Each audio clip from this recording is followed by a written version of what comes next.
Dari desa Harkon, kemursyiden dari Thorikoh Toifuriyah atau Iskiyah merambah ke desa Farmad, di wilayah Khorasan, Iran. Nama lengkap beliau adalah Syekh Abu Ali Fadl bin Muhammad At-Tusi Al-Farmadi. Beliau lahir dengan nama Fadl bin Muhammad. Namun di kemudian hari beliau lebih masyhur dikenal dengan nama Syekh Abu Ali Al-Farmadi. Yang mana nama tersebut merupakan lakop beliau, yang kemudian dinisbatkan dengan Al-Farmadi yang merupakan nama desa asal beliau dilahirkan. Dalam nama beliau juga ada penisbatan kepada At-Tusi, yakni daerah Tus, sebuah wilayah di Iran yang merupakan wilayah asal beliau. Syekh Abu Ali Al-Farmadi lahir pada tahun 407 Hijriah, atau sekitar tahun 1016 Masehi, di desa Farmad, wilayah Tus, Iran. Beliau adalah seorang guru besar sufi pada abad ke-4 Hijriah yang menjadi panutan tokoh-tokoh besar di abad itu. Kapasitas keilmuan beliau sangat diakui oleh banyak ulama, baik dalam bidang ilmu syariat ataupun ilmu hakikat. Ketekunan beliau dalam mempelajari ilmu syariat menjadikan beliau sebagai ulama yang ahli dalam jurisprudensi atau bidang fatwa. Dan kesungguhan serta kegigihan beliau dalam menempuh jalan tasawuf menjadikan beliau ulama ahli tasawuf yang diakui sebagai Syekhul Masyayikh, atau guru dari para guru dari tanah Khorasan. Beliau adalah mursyid yang sempurna dan salah satu pembimbing para salik terbesar dalam Ahlus Sunnah wal Jamaah. Beliau adalah ulama yang mempunyai gelar Ruknul Islam, yang berarti kepribadian Islam yang agung dan kuat. Ia juga digelari Qutbus Zaman atau Al-Qutub pada masa itu.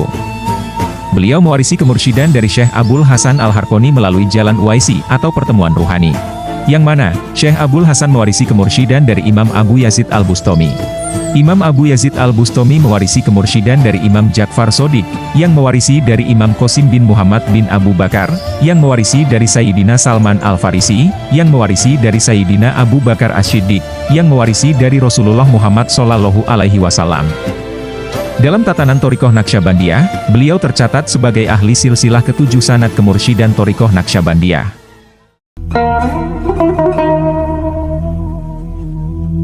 Syekh Abu Ali Al-Farmadi mulai mengenal dunia tasawuf semenjak ia bertemu dengan Al-Ghazali Al-Kabir, yang merupakan ayah dari Hujjatul Islam Imam Abu Hamid Al-Ghazali, yang mana Syekh Abu Ali dan Syekh Al-Ghazali Al-Kabir kebetulan sama-sama tinggal di Tus.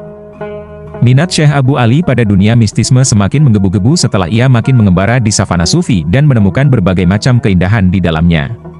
Dari Tus, ia kemudian menuju Tanah Nishapur untuk berguru kepada seorang guru sufi dan waliullah yang sangat masyhur, yakni Syekh Abu Said Abil Hoir.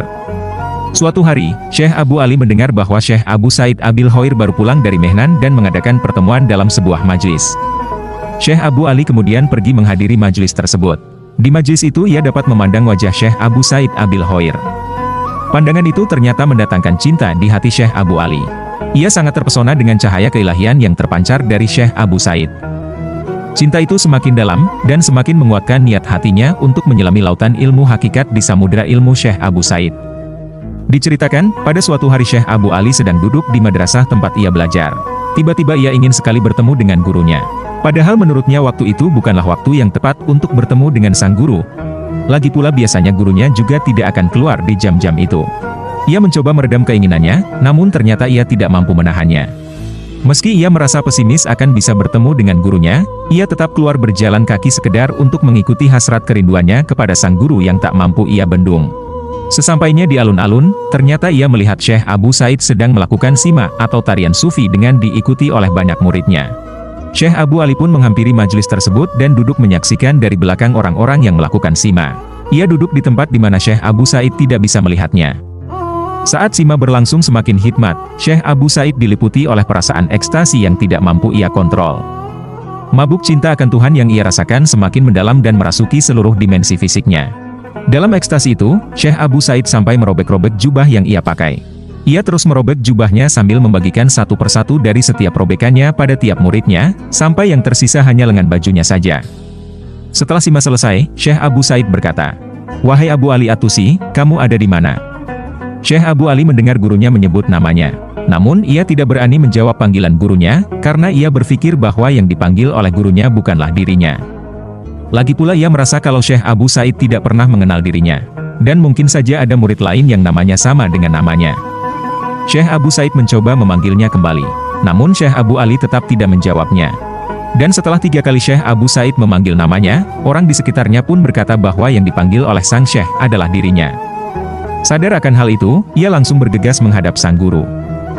Dan betapa terharunya ia, karena ternyata Syekh Abu Said memberikan robekan lengan jubahnya kepada Syekh Abu Ali Al-Farmadi. Syekh Abu Said meminta kepada Syekh Abu Ali agar ia menyimpan pemberiannya dan menjaganya dengan baik. Dengan senang hati dan penuh rasa haru, Syekh Abu Ali menerima pemberian dari gurunya tersebut. Tidak hanya lengan jubah, saat itu ia juga menerima nasihat ilmu yang sangat luas dari Syekh Abu Said. Pada masa itu, Syekh Abu Said dikenal sebagai tokoh sufi yang mempunyai banyak murid.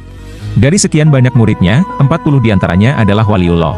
Termasuk diantaranya adalah Syekhul Islam Ahmad Al-Jam dan Syekh Abu Ali Al-Farmadi.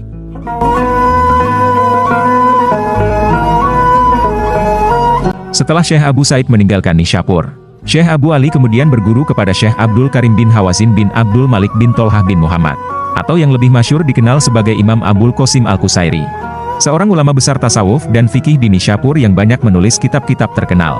Di antara kitab yang beliau tulis adalah Risalah Qusairiyah dan Syikayah Ahli Sunnah Bihikayati Manalahum Minal Mihnah.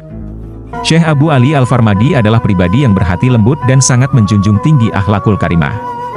Dalam hal berguru, beliau sangat memuliakan dan selalu melaksanakan kewajibannya kepada gurunya dengan sangat tulus. Diceritakan, pada suatu hari Imam Qusairi masuk ke kamar mandi. Syekh Abu Ali yang kebetulan melihat gurunya memasuki kamar mandi segera menuju sumur dan mengisi ember dengan air. Ia menyediakan ember yang berisi air untuk gurunya membersihkan diri. Setelah itu sang guru keluar dari kamar mandi sambil membaca doa. Setelah berdoa, gurunya melihat ternyata ember yang akan ia gunakan telah terisi air. Ia kemudian bertanya, "Siapa yang mengisi ember ini dengan air?" Mendengar pertanyaan gurunya, Syekh Abu Ali hanya diam dan tidak berani menjawab apa-apa. Dia takut telah melakukan kesalahan dengan mengisi ember dengan air dan gurunya tidak suka dengan tindakannya tersebut. Gurunya bertanya untuk kedua kalinya, namun Syekh Abu Ali tetap diam dan tidak menjawab. Setelah gurunya bertanya untuk ketiga kalinya, Syekh Abu Ali pun menjawab, "Saya guru, saya yang telah mengisi ember itu dengan air." Mendengar jawaban dari muridnya, Imam Qusairi kemudian berkata, "Wahai Abu Ali, apa yang telah saya capai selama 70 tahun ini telah berhasil engkau capai hanya dengan seember air."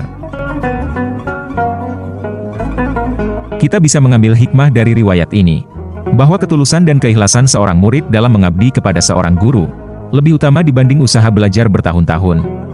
Betapa usaha Imam Qusairi dalam mempelajari ilmu agama selama 70 tahun, dapat diserap secara laduni oleh Syekh Abu Ali Al-Farmadi hanya dengan melayani gurunya dengan seember air.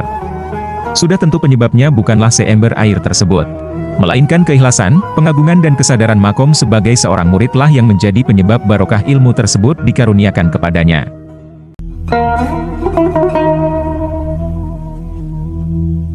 Dari Imam Qusairi, Syekh Abu Ali tidak hanya mempelajari ilmu tasawuf, namun ia juga semakin memperdalam pemahamannya tentang ilmu fikih.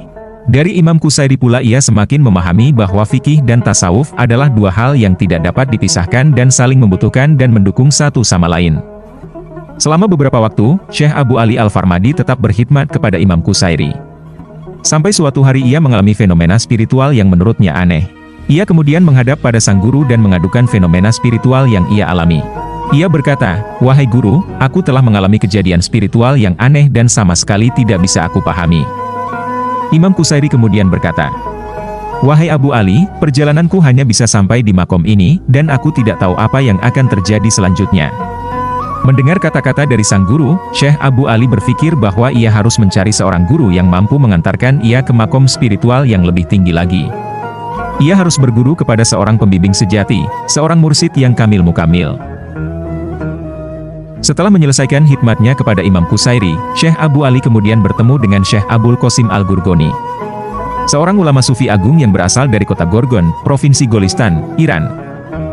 Kepada beliaulah akhirnya Syekh Abu Ali menetapkan jiwa dan raganya untuk berguru. Dan atas bimbingan dari Syekh Al-Gurgoni, Syekh Abu Ali mampu mencapai makom tertinggi dalam ilmu hakikat. Syekh Syarifuddin Yahya Maneri meriwayatkan dalam suratnya yang ke-23 dalam 100 surat, bahwa suatu ketika Syekh Abu Ali datang menghadap pada Syekh Abul Qasim Al-Gurgoni untuk menyampaikan mimpinya. Ia berkata, "Wahai guru, aku bermimpi engkau berbicara padaku menyampaikan ini dan itu." "Mengapa demikian guru?" Mendengar apa yang disampaikan muridnya tersebut, Syekh Abul Qasim Al-Gurgoni memalingkan wajahnya dan berkata, "Wahai Abu Ali, jika tidak ada ruang untuk mengapa di hatimu, maka hal itu tidak akan sampai ke bibirmu." Syekh Abu Ali kemudian tidak bertanya apa-apa lagi, karena ia sudah mengerti dan memahami apa yang dimaksud oleh gurunya. Dalam mimpi tersebut mungkin gurunya menyampaikan sesuatu yang bersifat rahasia secara hakikat, dan hanya orang dengan makom keimanan tertentu saja yang boleh menerima ilmu rahasia tersebut. Itulah mengapa periwayat dari cerita tersebut tidak menuliskan apa yang disampaikan oleh Syekh Abul Qasim Al-Ghurghani kepada Syekh Abu Ali di dalam mimpinya. Sedang maksud dari kata-kata jika tidak ada ruang untuk mengapa di hatimu maka hal itu tidak akan sampai ke bibirmu adalah, apa yang disampaikan oleh Syekh Al-Ghurghani kepada Syekh Abu Ali di dalam mimpi adalah ilmu hakikat yang hanya bisa diterima dan dipahami oleh orang yang sudah mencapai makom makrifat. Dan nyatanya Syekh Abu Ali memang mampu menerima dan memahami ilmu tersebut. Oleh karena itu Syekh Abu Ali bertanya kepada Syekh Al-Ghurghani tidak menggunakan kata apa, melainkan menggunakan kata mengapa. Yang fungsi dari kata mengapa itu sendiri adalah untuk menanyakan alasan dari sesuatu yang sesuatu itu sudah dipahami maksudnya. Syekh Al-Ghurghani menjelaskan alasan ilmu hakikat tersebut disampaikan kepada Syekh Abu Ali adalah karena ruang kalbu di dalam diri Syekh Abu Ali sudah tersedia dan mampu untuk menampung dan mencerna ilmu hakikat tersebut. Penjelasan singkatnya adalah, saya menyampaikan itu karena kamu mampu mengerti dan layak menerimanya. Karena jika kamu belum mampu dan tidak mengerti, kamu pasti akan bertanya apa maksudnya, bukan bertanya mengapa ilmu yang seperti itu disampaikan kepadamu. Begitulah kira-kira penjabaran dari jawaban Syekh Al-Ghurghani. Setelah berkhidmat kepada Syekh Al-Ghurghani sampai mencapai makom tertinggi dalam sufisme, Syekh Abu Ali kemudian diangkat sebagai menantu oleh Syekh Al-Ghurghani dengan dinikahkan dengan salah satu putrinya. Tidak hanya itu, beliau juga dinobatkan sebagai pewaris kemursyiden sepeninggal Syekh Al-Ghurghani. Thariqah dari Syekh Al-Ghurghani sendiri adalah thariqah yang berjalur kepada Sayyidina Ali Karramallahu wajhah. Yang mana sanad tersebut ia warisi secara uwaisi dari Syekh Utsman Maghribi, yang diwarisi dari Syekh Abu Ali Khatib, yang diwarisi dari Syekh Abu Ali Rudbari, yang diwarisi dari Imam Junaid Al-Baghdadi, yang diwarisi dari Imam Asari As-Sakati, yang diwarisi dari Imam Makruf Al-Karhi, yang diwarisi dari Imam Ali Ar-Ridho, yang diwarisi dari Imam Musa Al-Kadzim, yang diwarisi dari Imam Ja'far Shodiq, yang diwarisi dari Imam Muhammad Al-Bakir, yang diwarisi dari Imam Ali Zainal Abidin, yang diwarisi dari Imam Al-Husain, yang diwarisi dari Sayyidina Ali Karramallahu wajhah, yang diwarisi dari Rasulullah Muhammad Shallallahu Alaihi Wasallam. Selain menerima ijazah kemursyidan dari Syekh Al-Ghurghani, beliau juga mendapat ijazah sanad kemursyidan secara uwaisi dari Syekh Abul Hasan Al-Harqani. Sehingga pantaslah jika dalam catatan ahli silsilah sanad kemursyidan Thariqah Naqsyabandiyah, beliau tercatat sebagai ahli silsilah sanad ke-7 dari Thariqah Naqsyabandiyah. Artinya, Syekh Abu Ali Al-Farmadi sendiri mewarisi sanad kemursyidan dari dua jalur sanad thariqah, yakni thariqah yang berjalur kepada Sayyidina Ali yang sanadnya ia peroleh dari Syekh Abul Qasim Al-Ghurghani, yang saat itu bernama thariqah Kubrowiyah. Dan yang satu lagi adalah thariqah yang berjalur kepada Sayyidina Abu Bakar As-Siddiq yang ia peroleh secara uwaisi dari Syekh Abul Hasan Al-Harqani, yang saat itu bernama thariqah Ishqiyah atau Toifuriyah. Setelah menjadi seorang syekh, Syekh Abu Ali sering turun ke majelis-majelis untuk memberikan nasihat. Beliau sangat kompeten dalam memberikan mauidhah hasanah. Nasihat-nasihatnya sangat indah, jelas, fasih dan langsung menyentuh kalbu pendengarnya. Orang yang hadir dalam majelisnya akan merasa seperti menjelajahi taman ilmu yang sangat indah dengan berbagai macam bunga-bunga yang harum mewangi dengan aneka buah yang bisa langsung dipetik. Karena berbagai keutamaan itulah, banyak tokoh-tokoh besar yang menimba manfaat ilmu darinya. Di antara tokoh besar yang pernah berguru kepada beliau adalah Syekh Abu Yakub Yusuf Al-Hamadani dan Hujjatul Islam Imam Abu Hamid Al-Ghazali. Imam Al-Ghazali sangat berpegang teguh pada prinsip-prinsip perjuangan melawan hawa nafsu dengan menerapkan amalan ibadah sunnah, zikir, dan aurat yang diterimanya dari Syekh Abu Ali Al-Farmadi. Imam Al-Ghazali berkata, Abu Ali Al-Farmadi mengajariku bahwa penting bagi seorang murid untuk memperlakukan gurunya dengan adab yang sempurna dan indah. Pengaruh Syekh Abu Ali Al-Farmadi dalam Ihya Ulumuddinnya Imam Al-Ghazali memang sangat kental. Di mana Imam Al-Ghazali berusaha menyelaraskan antara ajaran syariat dengan ajaran tasawuf, sebagaimana yang dilakukan oleh Syekh Abu Ali Al-Farmadi, yang dipelajarinya dari Imam Qushairi. Syekh Ali bin Utsman Al-Hujwari yang merupakan badal dari Imam Abul Qasim Al-Ghurghani memuji Syekh Abu Ali Al-Farmadi sebagai ulama besar sufi yang sangat mulia akhlaknya. Hal tersebut ia sampaikan dalam karyanya yang berjudul Kashful Mahjub. Syekh Ali bin Utsman Al-Hujwari berkata, semua murid Syekh Abul Qasim Al-Ghurghani adalah hiasan masyarakat dimanapun mereka berada. Ya Allah, beliau akan memiliki penerus yang unggul, yang keilmuan dan otoritasnya akan diakui oleh seluruh kaum sufi, yaitu Abu Ali Fadl bin Muhammad Al-Farmadi. yang tidak pernah lalai menunaikan kewajibannya terhadap gurunya, dan meninggalkan segala hal duniawi, dan dengan berkah dari hal itu, Allah telah menjadikan ia sebagai juru bicara spiritual dari Syekh terhormat itu. Imam Az-Zahabi menyebut Syekh Abu Ali Al-Farmadi dengan Syekh Asyrihi, yang berarti guru besar di masanya. Bahkan ia menyebut Syekh Syuyuh, yang berarti guru para guru. Sejarawan Ibnu Al-Jauzi menyebutkan bahwa Abu Ali Al-Farmadi lebih disegani para pemimpin di Naisapur melebihi guru-gurunya. Apabila dia hadir di suatu pertemuan yang disertai raja, maka raja tersebut akan memberikan tempat duduknya kepada Al-Farmadi. Hal ini dikarenakan keberaniannya menasihati para pemimpin, sedangkan guru-gurunya lebih banyak memuji mereka. Sanad keilmuan Syekh Abu Ali Al-Farmadi tetap dilestarikan di kalangan sufi hingga kini, yang kemudian sanadnya terafiliasi dengan tarekat Naqsyabandiyah.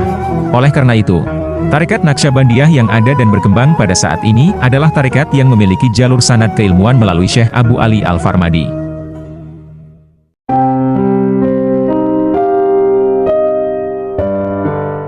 Pada hari Kamis tanggal 4 bulan Rabiul Awal tahun 477 Hijriah, atau bertepatan dengan tahun 1084 Masehi, Syekh Abu Ali Fadl bin Muhammad At-Tusi Al-Farmadi Qodasallahu Siruhu wafat. Beliau wafat di Farmad, desa kelahirannya, kira-kira di usia 70 tahun. Beliau dimakamkan di desa Farmad, kota Tus, yang masih dalam wilayah Khorasan, Iran. Sepeninggal Syekh Abu Ali Al-Farmadi, sanad kemursyidhan dari thorikohnya diwariskan kepada salah satu muridnya, yakni Syekh Abu Yakub Yusuf Al-Hamadani. Beliau adalah penerus mata rantai sanad keilmuan dari Syekh Abu Ali Al-Farmadi, yang tercatat sebagai ahli silsilah sanad ke-8 kemursyidhan thorikoh Naqsyabandiyah. Demikianlah sebagian kecil kisah dari riwayat hidup Syekh Abu Ali Fadl bin Muhammad At-Tusi Al-Farmadi. Seorang mursyid yang kamil mukamil, seorang wali al-kutub, guru dari para guru, ulama yang kapasitas keilmuan dan otoritasnya diakui oleh semua ulama, baik dari kalangan ulama tasawuf ataupun ulama fikih. Semoga kita bisa mengambil hikmah dari kisah ini. Terutama para ikhwan dari thorikoh Naqsyabandiyah, yang mengambil sanad keilmuan thorikoh dari beliau.